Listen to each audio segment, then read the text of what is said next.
ನಮಸ್ಕಾರ, ಶುಭೋದಯ. ಸಂಕಲ್ಪ ಸಿದ್ಧಿ ವಿಶೇಷ ಕಾರ್ಯಕ್ರಮಕ್ಕೆ ತಮ್ಮೆಲ್ಲರಿಗೂ ಪ್ರೀತಿಯ ಸ್ವಾಗತ. ಇದೇ ನಮ್ಮ ಚಾನಲ್ನ ಫಸ್ಟ್ ಟೈಮ್ ನೋಡ್ತಾ ಇರೋದು ಅಂತಂದರೆ ಈಗಲೇ ಸಬ್ಸ್ಕ್ರೈಬ್ ಬಟನ್ನ ಕ್ಲಿಕ್ ಮಾಡಿ. ಪ್ರತಿನಿತ್ಯ ಕೂಡ ಹಲವಾರು ವೀಡಿಯೋಸ್ನ ನಾವು ನೀಡ್ತಾ ಬಂದಿದ್ದೀವಿ. ನಮ್ಮ ವೀಡಿಯೋಸ್ನ ನೀವು ಲೈಕ್ ಮಾಡಿ. ನಿಮ್ಮ ಜೀವನದಲ್ಲಿ ಅನೇಕ ರೀತಿಯಾಗಿರುವಂಥ ತೊಂದರೆಗಳು, ಸಮಸ್ಯೆಗಳು, ಕಷ್ಟಗಳು ಒಂದಾದ ಮೇಲೆ ಒಂದು ಬರ್ತಾನೆ ಇದೆ. ಮ್ಯಾರೇಜ್ ಡಿಲೇ ಆಗ್ತಾ ಇರ್ಬೋದು, ಕೆಲಸ ಕಾರ್ಯಗಳಲ್ಲಿ ಅಡೆತಡೆ ಆಗ್ತಾ ಇರ್ಬೋದು, ಬಿಸ್ನೆಸ್ ಲಾಸ್, ಹೆಲ್ತ್ ಇಶ್ಯೂಸ್ ಇರ್ಬೋದು. ಈ ಎಲ್ಲ ಒಂದು ಸಮಸ್ಯೆಗಳಿಂದ ನೀವು ಹೊರಗಡೆ ಬರಬೇಕು ಅಂತಂದರೆ ನಿಮ್ಮ ಬಳಿ, ನಿಮ್ಮ ಮನೆಯಲ್ಲಿ ಅಥವಾ ನಿಮ್ಮ ಆಫೀಸ್ನಲ್ಲಿ ಅಕ್ಷಯ ವೃಕ್ಷ ಇದ್ದರೆ ಖಂಡಿತವಾಗ್ಲೂ ಈ ಎಲ್ಲ ಒಂದು ತೊಂದರೆಗಳಿಂದ ಕೂಡ ನೀವು ಹೊರಗಡೆ ಬರೋದಕ್ಕೆ ಸಹಾಯ ಆಗುತ್ತೆ. ಇನ್ನು ಇವತ್ತಿನ ಕಾರ್ಯಕ್ರಮದಲ್ಲಿ ನಮಗೆ ಪ್ರತಿನಿತ್ಯ ಕೂಡ ಹಲವಾರು ವಿಚಾರಗಳ ಬಗ್ಗೆ, ವೇದ, ಶಾಸ್ತ್ರ, ಪುರಾಣ, ಪರಿಹಾರಗಳ ಬಗ್ಗೆ ತಿಳಿಸ್ಕೊಡೋದಕ್ಕೆ ಸ್ಪಿರಿಚುವಲ್ ಗುರು ಡಾಕ್ಟರ್ ವಿಷ್ಣುದತ್ತ ಗುರುಜಿಯವರಿದ್ದಾರೆ. ಬನ್ನಿ ಗುರುಗಳನ್ನ ಕಾರ್ಯಕ್ರಮಕ್ಕೆ ಬರ್ಮಾಡ್ಕೊಳ್ಳೋಣ. ನಮಸ್ತೆ ಗುರುಗಳೇ, ಕಾರ್ಯಕ್ರಮಕ್ಕೆ ಆತ್ಮೀಯ ಸ್ವಾಗತ. ಇವತ್ತಿನ ನನ್ನ ಪ್ರಶ್ನೆ ಏನು ಅಂತಂದರೆ, ತುಂಬ ಜನ ನೋಟಿಫಿಕೇಶನ್ಸ್ಗೆ ಕಾಯ್ತಾ ಇರ್ತೀವಿ, ಇವತ್ತು ಯಾವ ವಿಡಿಯೋ ಇದೆ ನೋಡಬೇಕು ಅಂತ ನಾವು ಕುತೂಹಲದಿಂದ ಇದ್ದೀವಿ ಅಂತೆಲ್ಲ ಕೂಡ ಕಮೆಂಟ್ಸ್ನಲ್ಲಿ ಆಗ್ತಾ ಇರ್ತಾರೆ. ಬಹುಶಃ ನೀವು ಬ್ಯುಸಿ ಇರ್ತೀರಾ, ನಾನು ಪ್ರತಿಯೊಂದು ಕಮೆಂಟ್ಸ್ನು ಕೂಡ ಓದ್ತಾ ಇರ್ತೀನಿ. ಇನ್ನು ಆ ಕಮೆಂಟ್ಸ್ನ ನೋಡಿ ಇವತ್ತೊಂದು ಪ್ರಶ್ನೆ ಮೂಡ್ತು ನನಗೆ. ತುಂಬ ಜನಕ್ಕೆ ಪೇಷನ್ಸ್ ಇಲ್ಲ, ಇಮಿಡಿಯೇಟಾಗಿ ಕೆಲಸ ಆಗಬೇಕು, ಈಗ ಹೋಗ್ತಾ ಇರುವಂಥ ಕೆಲಸ ಸಕ್ಸಸ್ ಆಗಬೇಕು ಅಥವಾ ಬೇಗ ಶೀಘ್ರವಾಗಿ ಆಗಬೇಕು ಅಂತಂದರೆ ಯಾವುದಾದ್ರೂ ಮಂತ್ರ ಇದೆಯಾ? ಈ ಮಂತ್ರ ನಾನು ಜಪ ಮಾಡ್ಕೊಂಡು ಹೋದರೆ ಅಟ್ಲೀಸ್ಟ್ ನನ್ನ ಕೆಲಸ ಒಂದು ಪಾಸಿಟಿವ್ ರೀತಿಯಲ್ಲಿ ಆಗುತ್ತಾ?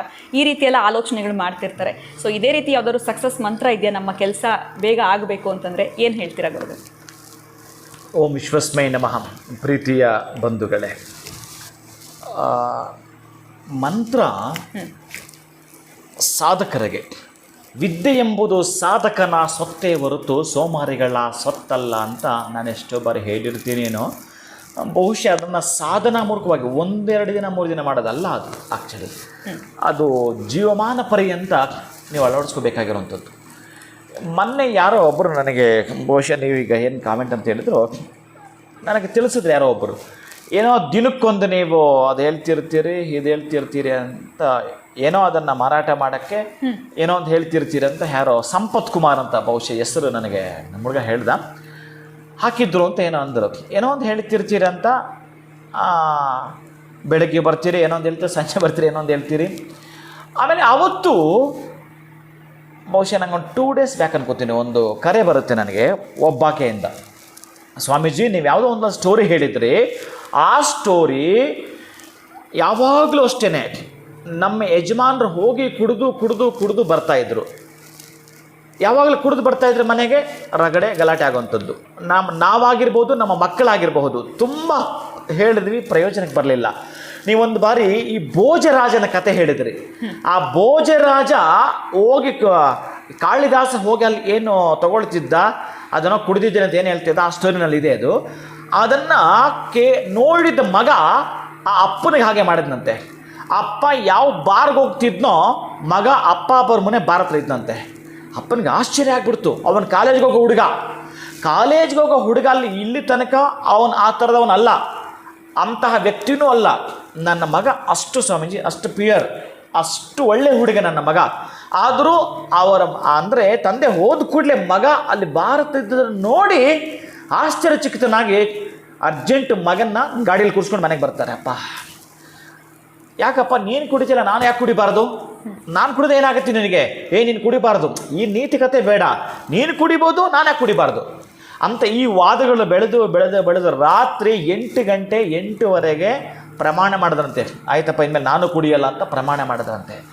ಆ ರೀತಿ ಅವರು ಬದಲಾಗಿದ್ದಕ್ಕೆ ಆ ಅಮ್ಮ ಗುರುಗಳೇ, ನಮ್ಮ ಯಜಮಾನರು ನನ್ನ ಮಕ್ಕಳನ್ನ ಕರ್ಕೊಂಡು ಬರ್ತೀನಿ, ನಮಗೋಸ್ಕರ ಒಂದು ದಿವಸ ನೀವು ಯಾವತ್ತಾದರೂ ನಮ್ಗೆ ಅಪಾಯಿಂಟ್ ಕೊಡಬೇಕು ಅಂತ. ಏನಕ್ಕೆ? ಅವ್ರು ಏನಕ್ಕೆ ಹೇಳೋಕ್ಕಲ್ಲ, ಒಂದು ಕೃತಜ್ಞತೆ ಹೇಳೋಕ್ಕೆ ಗಂಡನ ಸಮೇತ ಕರ್ಕೊಂಡು ಬರ್ತಿದ್ದಾರೆ ಅವರು. ಪಾಪ, ನಾನು ಇದನ್ನು ಯಾಕೆ ಹೇಳಿದೆ ಅಂತಂದರೆ, ಒಂದು ಮೆಸೇಜಿಂದ ಒಬ್ಬರು ಬದಲಾದರೂ ಸಾಕು ನನಗೆ ಬಹುಶಃ 1 ವರ್ಷ ಮೃಷ್ಟಾನ್ನ ಭೋಜನ ಊಟ ಮಾಡೋಷ್ಟು ಆನಂದ ಕೊಡುತ್ತೆ, ತೃಪ್ತಿ ಕೊಡುತ್ತೆ.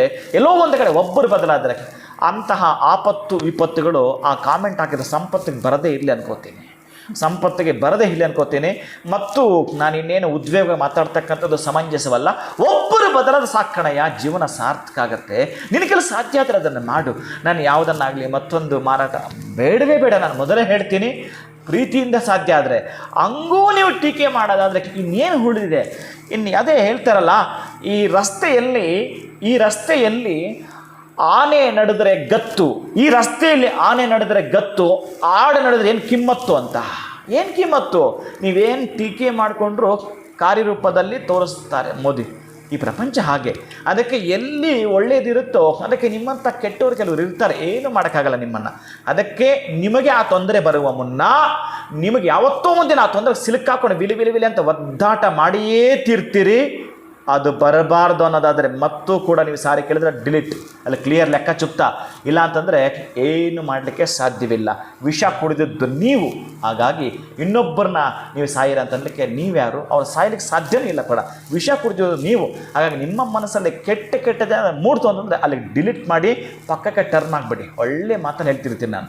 ಅದಕ್ಕಾಗಿಯೇ ಯಾರಾದ್ರೂ ಸ್ವಲ್ಪ ಬದಲಾಗ್ತಾರೆ ನೋಡಿ, ಅಲ್ಲಿ ಖುಷಿ ಪಡಿ, ಅಲ್ಲಿ ಖುಷಿ ತಗೊಳ್ಳಿ. ಅದನ್ನು ಬಿಟ್ಟು ಬೇರೆ ಇನ್ನೆಂತಹ ಅಲ್ಲ. ಅದಕ್ಕೆ ಈಗ ನೀವು ಕೇಳಿದ ಪ್ರಶ್ನೆ ಈಗ ನಾನೇನೇ ಹೇಳಕ್ಕೆ ಹೋಗ್ತೀನಿ, ಅದಕ್ಕೆ ಇನ್ನೊಂದು ಆದರೆ ಮಾತ್ರ ನನಗೆ ಇಷ್ಟ ಆಗಲ್ಲ. ಅದಕ್ಕೆ ನಾನು ಮೊದಲೊಂದು ಸಾರಿ ಹೇಳಿದ್ದೆ, ನಿಲ್ಲಿಸೇ ಬಿಡೋಣ ಅಂತಲಾಗಿ ಇದು ಯಾವುದಿದು ಅಂತ. ಮೇಯ್ನ್ ನನಗೇನು ತೊಗೊಳ್ತೀನಿ ಅಂತಂದರೆ, ಒಬ್ಬರಿಗಾದರೂ ಅದರಿಂದ ಸುಖ ಸೌಖ್ಯ ಕಂಡಿರಬೇಕು, ಪ್ಲಸ್ ಇರಲೇಬೇಕು. ಇಲ್ಲಾಂದ್ರೆ ನಾವು ಮಾಡಿ ಪ್ರಯೋಜನ ಏನು ಬರಲ್ಲ. ಅದಕ್ಕೆ ಈಗ ನೀವು ಹೇಳಿದ್ರಲ್ಲ, ನಾವು ಹೋದ್ಮೇಲೆ ನಮಗೆ ಕೆಲಸ ಆಗಲೇಬೇಕು ಅಂತ, ಅಂಥವ್ರಿಗೆ ಸ್ವಲ್ಪ ಹೆಚ್ಚಿಗೆ ಹೇಳ್ಕೊಳ್ತೀನಿ ಅಂತಂದರೆ, ಗುರುಗಳ ಒಂದು ದಿನಕ್ಕೆ ನಾನು 3000 ಬಾರಿ ಹೇಳುತ್ತೀನಿ, ಅಥವಾ ಕೊನೆ ಪಕ್ಷ 1000 ಬಾರಿ ಹೇಳ್ತೀನಿ, ನನ್ನ ಟೈಮ್ ಇದೆ 5000 ಹೇಳ್ತೀನಿ ಅನ್ನೋರು ಒಟ್ಟಾರೆ ಕೂಡ ಲಕ್ಷಗಳು. ನಿಮಗೆ ದುಡ್ಡು ಮಾತ್ರ ಲಕ್ಷಗಳಲ್ಲಿ ಬೇಕು, ದುಡ್ಡು ಮಾತ್ರ ಕೋಟಿಗಳು ಬೇಕು. ಆದರೆ ಯಾವುದಾದ್ರೂ ಒಂದು ಕೆಲಸ ಹೇಳಿದ್ರೆ ಮೊನ್ನೆ ಮಾಡಿದೀವಿ ಅಷ್ಟೇ ಅಂದ್ಬಿಡ್ತೀರಿ. ಮಂತ್ರವೂ ಅಷ್ಟೇ, ಮತ್ತೆ ಮತ್ತೆ ಮತ್ತೆ ಮತ್ತೆ ಪುನರಪಿ ಹೇಳ್ತಾನೆ ಇರಬೇಕು. ಈಗ ನಾನು ಕೊಡ್ತಕ್ಕಂಥ ಮಂತ್ರ ನಿಮ್ಮ ಕೆಲಸ ಅದು ಯಾವುದು ಕೆಟ್ಟೋಗಿದೆಯೋ ಗೊತ್ತಿಲ್ಲ, ಯಾವುದು ನೀವು ಎಷ್ಟು ವರ್ಷಗಳಿಂದ ಬ್ಯಾಕ್ ಬಂದಿದೆಯೋ ಗೊತ್ತಿಲ್ಲ, ಅಂತಹ ಕೆಲಸದಲ್ಲಿ ಉಜ್ವಲವಾಗಿರೋ ಭವಿಷ್ಯವನ್ನು ನೀವು ಕಂಡುಕೋಬೇಕಾದ್ರೆ ಇದು ನಿಮಗೆ ರಾಮ ಮಂತ್ರ ಅಂದ್ಕೊಳ್ಳಿ. ಅಂದರೆ ಎಂತಹದ್ದು ಅಂತಂದರೆ ಶೀಘ್ರವಾಗಿ ನಿಮ್ಮ ಕೆಲಸ ಆಗ್ಲಿಕ್ಕೆ ಇರತಕ್ಕಂತಹ ಕಾರ್ಯರೂಪಕ್ಕೆ ಬರೋ ಮಂತ್ರ, ನಿಮ್ಮ ಕೆಲಸದಲ್ಲಿ ಜಯ ಸಿಗೋ ಮಂತ್ರ. ಇಂಟ್ರೂನಲ್ಲಿ ಒಂದೇ ಬಾರಿಗೆ ಇಂಟ್ರೂನಲ್ಲಿ ನೀವು ಹೊರಗಡೆ ಬರ್ತೀರಿ, ಖುಷಿಯಿಂದ ಸಂತೋಷವಾಗಿರ್ತೀರಿ. 1000 ಬಾರಿ ಹೇಳಿದ ಕೂಡಲೇ ನಿಮಗೆ ಆ ಪ್ರತಿಫಲ ಅಲ್ಲೇ ಗೊತ್ತಾಗುತ್ತೆ. ಕರೆಕ್ಟಾಗಿ ಉತ್ತರ ದಿಕ್ಕಿಗೆ ಮುಖ ಮಾಡಿ ಅಥವಾ ಪೂರ್ವ ದಿಕ್ಕಿಗೆ ಮುಖ ಮಾಡಿ ಮೊದಲು ಪ್ರಾರಂಭಿಸಿ. 1000 ಸಲ ಈ ಮಂತ್ರವನ್ನು ಹೇಳಿಬಿಡಿ. ಆಮೇಲೆ ನೀವು ಹೋಗ್ತಾ ಎಲ್ಲೆಲ್ಲಿ ಕೂತ್ಕೊಳ್ತಾ, ನೀವು ಬಸ್ಸಲ್ಲಿ ಪ್ರಯಾಣ ಮಾಡಬೇಕಾದ್ರೂ ವೆಹಿಕಲ್ ಹೋಗ್ಬೇಕಾದ್ರೂ ಈ ಮಂತ್ರ ಹೇಳ್ಕೊಳ್ಳಿ. ಮೊದಲ ಬಾರಿಗೆ ಮಾತ್ರ ಪೂರ್ವ ದಿಕ್ಕಿಗೋ ಅಥವಾ ಉತ್ತರ ದಿಕ್ಕಿಗೋ ಮುಖ ಮಾಡಿ ಓಂ ಹ್ರೀಂ ಹ್ರೀಂ ಶ್ರೀಂ ಶ್ರೀಂ ಲಕ್ಷ್ಮೀನಾರಾಯಣಾಭ್ಯಾಂ ನಮಃ. ಮತ್ತು ಹೇಳ್ತಿದ್ದೇನೆ, ಓಂ ಹ್ರೀಂ ಹ್ರೀಂ ಶ್ರೀಂ ಶ್ರೀಂ ಲಕ್ಷ್ಮೀನಾರಾಯಣಾಭ್ಯಾಂ ನಮಃ. ಕೆಲವರಿಗೆ ಲಕ್ಷ್ಮೀನಾರಾಯಣಾಭ್ಯಾಂ ನಮಃ ಅನ್ನೋದು ತಿರುಗೋದಿಲ್ಲ. ಅದಕ್ಕೆ ಓಂ ಶ್ರೀ ಲಕ್ಷ್ಮೀನಾರಾಯಣಾಯ ನಮಃ ಸ್ವಲ್ಪ ಫಲ ಕಡಿಮೆ. ನಾನು ಅದನ್ನು ಹೇಳ್ಬಿಡ್ತೀನಿ. ಓಂ ಹ್ರೀಂ ಹ್ರೀಂ ಲಕ್ಷ್ಮೀನಾರಾಯಣಾಭ್ಯಾಂ ನಮಃ ಅಂದೇನು ಬರುತ್ತೋ ನಾನು ಅದಕ್ಕೆ ಎರಡೆರಡು ಹೇಳ್ತಾ ಇದ್ದೀನಿ ನೋಡಿ, ಕೇಳಿಸ್ಕೋಬೇಕು ನೀವು. ಓಂ ಹ್ರೀಂ ಹ್ರೀಂ ಅನ್ನೋದು ಶ್ರೀಂ ಶ್ರೀಂ ಅನ್ನೋದನ್ನು ಪಕ್ಕಕ್ಕಿಟ್ಟು ಮಾತಾಡ್ತಿದ್ದೀನಿ. ಲಕ್ಷ್ಮೀನಾರಾಯಣಾಯ ನಮಃ, ಲಕ್ಷ್ಮೀನಾರಾಯಣಾಭ್ಯಾಂ ನಮಃ.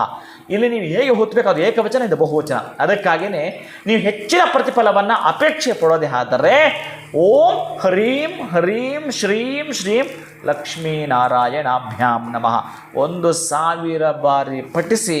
ಆಮೇಲೆ ತೋರಿಸಿ ನಿಮ್ಮ ಕೆಲಸದ ಸಕ್ಸಸ್ ಆಗಲಿಲ್ಲ ಅಂತ ನನಗೆ ಹೇಳಿ ನೋಡೋಣ. ಆಗಿಯೇ ತೀರ್ತೀರಿ.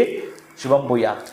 ಖಂಡಿತ ಗುರುಗಳೇ, ಇವತ್ತು ತಿಳಿಸಿರುವಂಥ ಬೀಜ ಮಂತ್ರ ಬಹುಶಃ ಪ್ರತಿಯೊಂದು ಕೆಲಸಕ್ಕೆ ಹೋಗ್ತಾ ಇರುವಂಥವ್ರು ಅಥವಾ ಅವರ ಒಂದು ಕೆಲಸ ಸಕ್ಸಸ್ ಕಾಣಬೇಕು ಅನ್ನೋರು ಈ ಮಂತ್ರವನ್ನು ಅವ್ರ ಕೈಲಾದಷ್ಟು ಬಾರಿ ಜಪ ಮಾಡಿ ಹೋಗೋದ್ರಿಂದ ಯಾವ ರೀತಿಯಾಗಿರುವಂಥ ಫಲಗಳು ಸಿಗುತ್ತೆ ಅನ್ನೋದ್ರ ಬಗ್ಗೆ ಕೂಡ ತಿಳಿಸ್ಕೊಟ್ಟಿದ್ದೀರಾ. ಬಹಳ ಧನ್ಯವಾದಗಳು ತಮಗೆ. ನಮಸ್ಕಾರ. ಹರೇ ಶ್ರೀನಿವಾಸ.